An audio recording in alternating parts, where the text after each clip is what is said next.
All right, Ultimate Hoops Nation. I'm Aaron Wimsett, Son Young Graves, the good, the bad, and the ugly. Before we get into everything, the Timberwolves signed Andre Miller, who I think is like 43 years old. He's played like 18 years in the NBA. I didn't even know he was still playing. Why would we sign him? Well, seeing that our point guards are Rubio, who can't score, and Tyus, who's too small right now, we need a vet.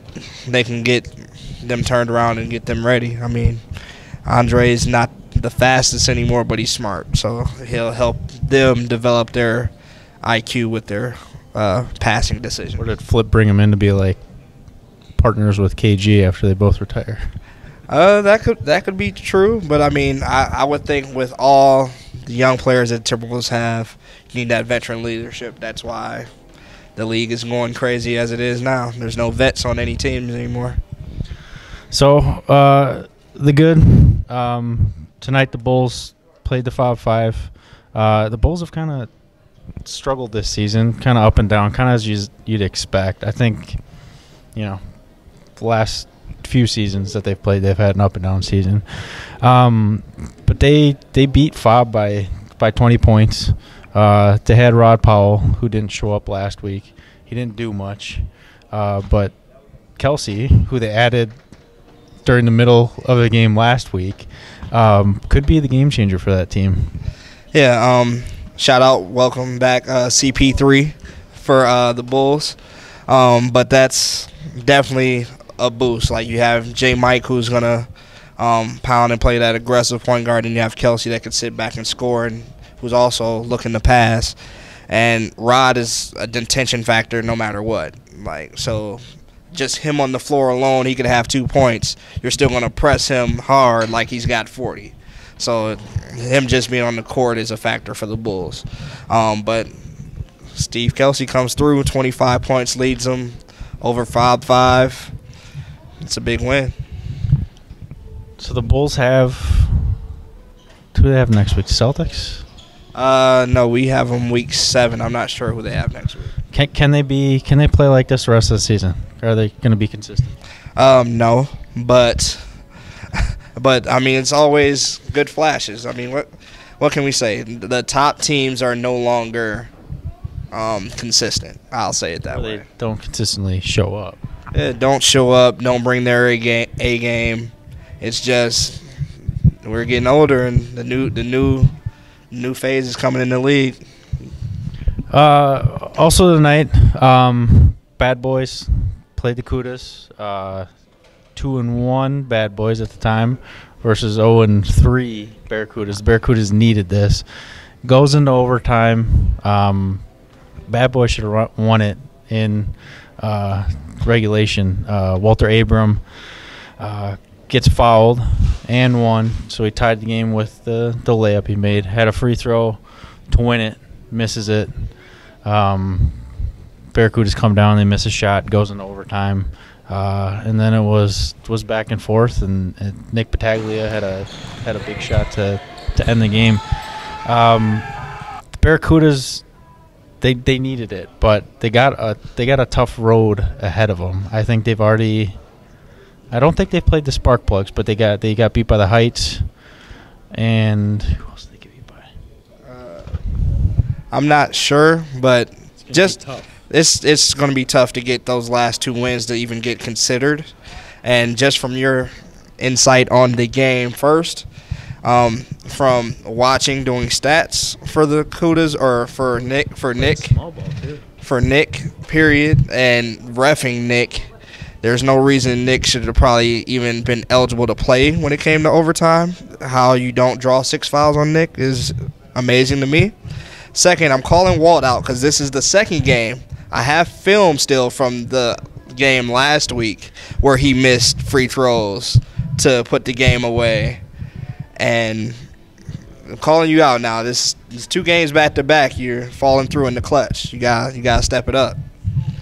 Yeah, it was actually kind of interesting because not that the Bad Boys have big players or the Barracudas have big players, but the last probably like 10, 12 minutes of regulation and overtime. It was all small ball. It was all guards, which you think would play to the bad boys' favor, because they have, they got Dalal, Abram, and a few other slashers, but couldn't pull it out. Curse of Brandon. It's the curse of Lorncott. He said talked about it. He said Bad Boys is his team. Now you're turning into his team. Now you're 0-2 since he's claimed you. But on to the next thing, I would say, for the next good thing, I would say Avengers staying undefeated. It's a good win for them tonight. Like, Celtics probably played their best game of the season so far. And best game of the season so far. And the Avengers pulled it out. Yeah, I mean, I was doing stats. I think you guys should have won. You guys played the better game. You had the Avengers frustrated early on. I think you were up at many points during the game, or not many, but multiple times. You were up by, from 6 to 8. And it's like every time you guys got up, I don't know what, there was turnovers, there was bad shots, there was defensive letdowns, there was, you name it. I would say the one letdown that shouldn't have happened is, since I've been in the league in 2008, I've played against Greg. There's no way he should be open 4-3. And he had 6 points. 6 points and it's 2 threes. Yep. So that was a dagger. We had two bad shot, bad turnover, ends up 2 threes. We lose by 6. So on to the bad. Talking about the Celtics, you guys are 1-3 now, with again what I think it's your best. I think it's your best roster in a while. Briggs and Sonny disagree. So, but you're without Hamill, who broke his nose, which could change today's outcome, especially with Andre Perry and some of the big guys the Avengers have. But you guys like the Barracudas have a tough road ahead of you. Just need to play Celtics basketball, and they'll be fine. It'll be the first time we're fighting to get into play-in games. Hopefully our guys have a free schedule on Tuesday, because that'll be our first playoff game. Can you guys win a Gold Cup without Marcus Marshall? Yes. So the Goodfellas, they play the Blue Chips. You think the Goodfellas were the more talented team, or are the more talented team? I wasn't there, but kind of talk about that game. So I was doing stats for that game. So I would say the Blue Chips have the advantage at the guard over Josh Hoyle. Josh can be consistent on his shooting, but they had the advantage with size, with J. Michael's always physical with Josh, and Arsenio makes it hard for him to guard. But then the Goodfellas with Caleb and E, that should have been enough to dominate right there. And Caleb played well. He had 25 points. And an efficient 25. I believe it was 10 for 14 or 10 for 15. And it was literally, they stood back and watched him, and then he would make a stutter, and they would jump, and he would go right past everybody. And he racked up about 4 or 5 steals, also forcing turnovers, which definitely helps. But I would say for them, their problem is their morale. And it's once a bad play happens, or a few bad possessions, or things aren't going the best as possible, people put their head down, and then they give up a run. And once they can figure out how to nip that in the bud, they'll be a solid 5-3, 6-2 team every season. So you got a chance to interview Briggs and Ant. Here's that interview right now. Hi, Ultimate Hoops Nation. I'm Sonny Young Graves. I'm here with Jason Briggs and Anthony Thompson of the Blue Chips. My bad. A-Train. Of the Blue Chips. Got a big win yesterday. Damn, I guess. Jay Briggs. That's horrible. That's horrible. Well, we're going to talk about the Blue Chips win over the Goodfellas. How you feel about that? I feel like the more talented team lost because they don't play good basketball. I thought it was a good win. I mean, I thought we were more talented. We played better. We kind of threw it away at the end and made it close. I had a foul with like 17 seconds left, which was terrible. And another one with like 30 seconds left. Yeah, I had 2 fouls in the last 30 seconds when we were winning, and that gave them free points. Never in doubt. That's just one of those wins. Never in doubt. Okay, yeah, a lot of close, touchy fouls. I heard a lot of bench talk about A-Train coming out at the last few seconds. Yeah, part of that is just to motivate. I mean, you got to stay on the young guys. We've been around the block, some of us, and young guys, you just got to continue to motivate. So we do that through playing time. So every time he does something a little questionable, threaten to sub him out, he's like, really, the old slow white guy's going to come in for me? I better pick it up. And then he always does. All right. A-Train, tell me about your new teammate who just joined, Jermichael Holly. How you like him? Hey, he's a good point guard. I played with him a couple times on the Bulls. He's a ball handler we needed. And he did a good job on Josh yesterday, made him uncomfortable. Yeah, I believe Josh went 1 for 7. At the end, though, we did throw one pass at my ankles. Like, I'm not even going to try to reach down and get that when I played a whole game. Like, I just let it roll out of bounds. From history, I know that you don't like passes below the neck. I don't like passes in general, but I just like offensive rebounds, and then I do whatever I want with it because I've earned that shot. Perfect. Any comments on your games tonight? No comments. No. Nothing to say. Nothing to see here. Let's just say I was told it was going to be an exhibition. And then later on in the second half, when we were already down by too much to come back, they told me it was a real game that they were scoring. So I didn't get max effort out of some of us because we didn't know. Huh. All right.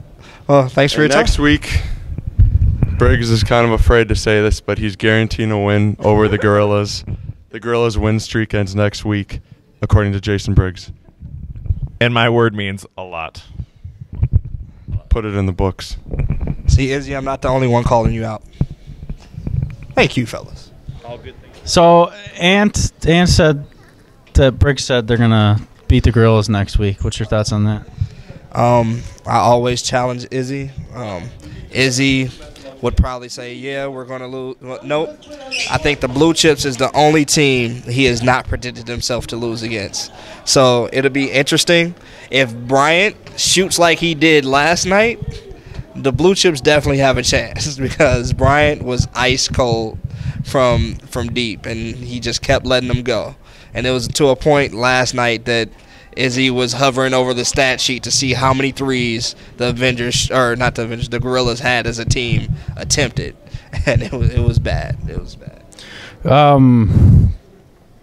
Tonight, Menace, who's the ranked team, lost to the Free Ballers, who Free Ballers have struggled this season. But Menace loses the Free Ballers by 16, and I don't know. They just weren't on their game tonight. Again, another morale game. Arsenio came to me and said he showed up at halftime, but at that time he said they were down 20, fought back to get down to 12 at half, and he said by the time he was there, the morale was already down. They already took the loss. Basically, it was just a mental loss and couldn't fight back. On to the ugly. Again, I wasn't there last night, but we've heard tons of stories about it. But when I looked at the box score, I'm like, Shockers beat the Rebels. Yeah. And I'm like, Ferber played 2 minutes. And I was like, he either got injured or thrown out. Oh, he got thrown out. What did you see? What did you hear? Well, there were some words and some shouting. And then the next time I looked, I saw Paul sitting on the bench with a T-shirt. So I knew he was done. I mean, he's got to be Shaqtin' a Fool candidate. He's our JaVale McGee. He's going to be there every night. If we want to, we can put him in the ugly. He'll come through every season. 2 minutes. 2 minutes into the game. Is that the quickest time of a throw out? In UH history? Quickest knockout?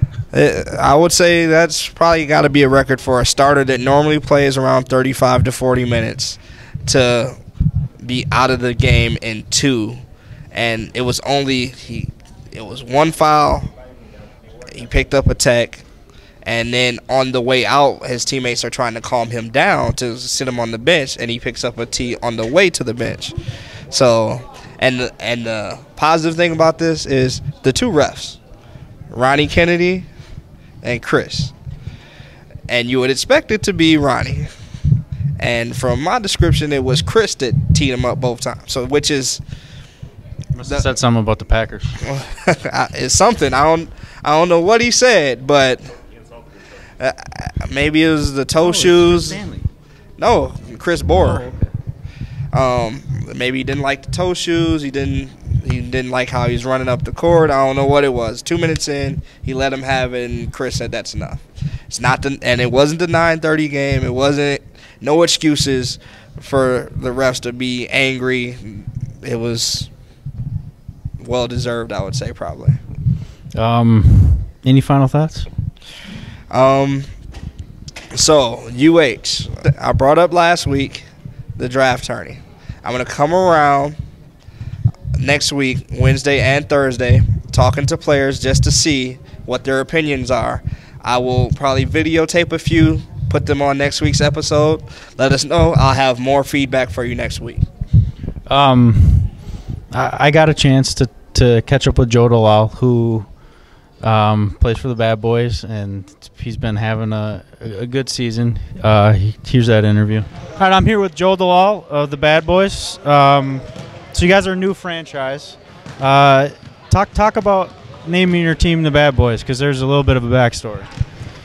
So majority of the people on the Bad Boys actually came from Michigan, and we opened up some business here in the Twin Cities, and we decided to create a team called the Bad Boys because that's our hometown.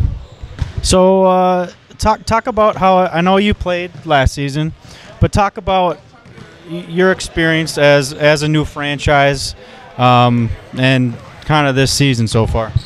The experience is great. Ultimate Hoops is a great experience. I think everybody should do it.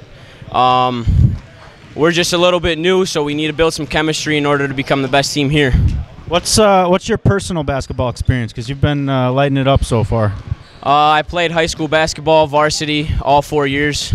That's pretty much it. So you guys are 2-2. Probably should have won tonight. You need 3 or 4 wins to get in the playoffs. Do you think you guys will make it? I think we'll make the playoffs, and I think we can make a run for the championship. Awesome. Thanks for your time, Joe. So he thinks the Bad Boys can make the playoffs and be a threat. What's your thoughts about that? The curse of Lauren Cott. So no. 2 is as high as they get. Talented squad, don't play team ball. They're a new squad though. Yeah. So you got. Yeah. I mean, next season they can definitely keep the roster together, add a big guy. They can get into the playoffs next season. But this season, they don't know how to play with each other yet. It's a little rough. And I would say with them, they lost to the Heights. Do they have the Squids or Cudas left? They would need. They beat the Squids. They would need. Spark plugs will be the next. Spark plugs. They would need to win 4 to get in for sure. Because after being on the players committee, I know how their 3 can be outweighed. So they would need 2 more wins to get in for sure. All right. Any final thoughts? Take 2. I've got a final thought. So, don't judge me, but I may have been watching Monday Night Raw on Monday night where John Cena broke his nose. Or maybe that was the week before. But then Matt Hamill also broke his nose, and I've never seen them in the same place at the same time. So just think about that. That's good. They might be the same person. That's good. They look alike, tall, built. And what a coincidence that the Bulls pick up their key player because he almost broke his nose last week and was bleeding all over the court. So, hey, broken nose is in this season. All right, guys. That's it. We'll see you next week.